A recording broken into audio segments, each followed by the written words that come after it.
Kaagyari naman ang pabalo namon sa inyo nga pang good vibes sini nga weekend.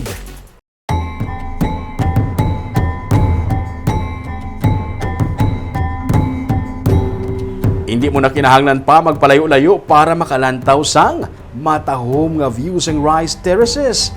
Diri mismo sa isla sang Negros may malapad nga Rice Terraces.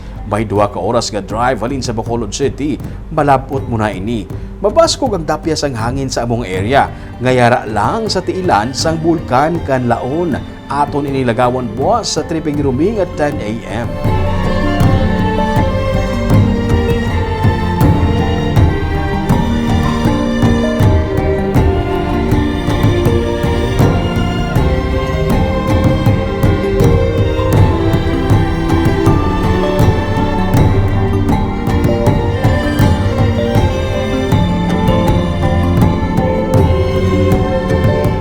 Kag halin sa mga mayang school classroom sa Wayang, amat-amat karon nga nagdako ang Vista Alegre Granada Elementary School sa pagpanguna sang anay school principal kag sa pagbidurigayman sa komunidad natukod ang dugang pagid nga mga school buildings para sa mga linibo nga mga estudyante. Sino man bala magdumdum nga halin sa mga gidonate kay mga daan nga hollow blocks, nakatukod man sila sang kaugalingon nila nga stage nga karon may covered court na. Ang istorya sa pagbidurigay bunga sang tinuigman nga brigada eskwela ang aton saksihan sa sini naman nga episode sang Baganihan sa Sunday.